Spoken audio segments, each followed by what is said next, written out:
एक समय की बात है, अलादीन नाम का लड़का और जैस्मिन नाम की लड़की एक दूसरे को बहुत पसंद किया करते थे और कुछ ही दिनों में उनकी शादी होने वाली थी।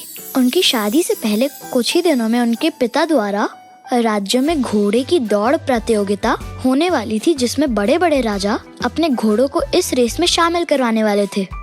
बहुत से राजा ने अपने घोड़ों को बाहर के देशों से मंगवाया था, जो रेस में काफी बेहतर परफॉर्मेंस दे सकें।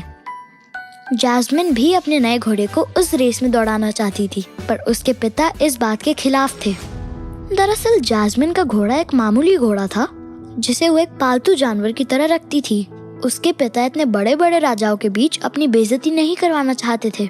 उनका मानना था जो घोड़े सालों से रेस में दौड़ रहे हों, उनके सामने एक पालतू घोड़ा कहीं नहीं टिक पाएगा और पूरा राज्य उन पर हंसेगा।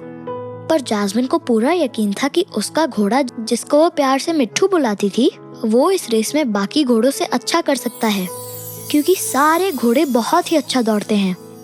पर मिट्ठू, जिसने कभी भी किसी कंपटीशन में पार्टिसिपेट नहीं किया था, उसे थोड़ी ट्रेनिंग और मेहनत करने की जरूरत थी। जैस्मिन ने अपना भेष बदलकर इस कंपटीशन में पार्टिसिपेट करने का सोचा और अपने पिता को साबित करने का मन बनाया।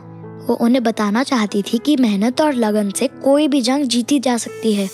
जैस्मिन ने मिट्ठू को ट्रेनिंग देने के लिए अलादीन की मदद ली, क्योंकि अलादीन बहुत ही अच्छी घुड़सवारी करता था और उसने बचपन से ही घोड़ों को दौड़ के कॉम्पिटिशन्स के लिए ट्रेन किया था।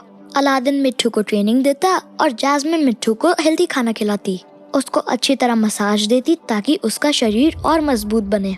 जैस्मिन ने भेष बदलकर एक लड़के का रूप धारण किया और मिट्ठू को भी बहुत अच्छे से सजाकर उसका भी रूप बदल दिया, जिससे उसके पिता मिट्ठू को पहचान ना पाए।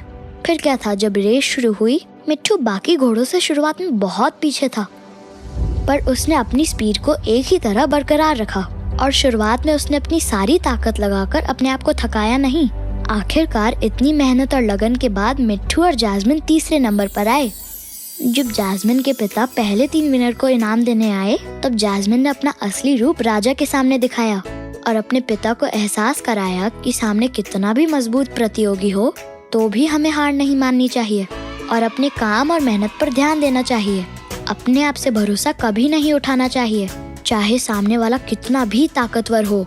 हमें सिर्फ अपने कर्म पर ध्यान देना चाहिए और फल की चिंता किए बिना अपने गोल पर ध्यान देना चाहिए। इससे सक्सेस खुद हमारे पास आएगी। तो दोस्तों, आज की कहानी यही खत्म होती है। अगर आपको ये स्टोरी अच्छी लगी तो मुझे कमेंट करके जरूर बताइए। मैं फिर आऊँगा कल एक नई स्टोरी और एक नई सीख के साथ। तब तक के लिए बाय दोस्तों।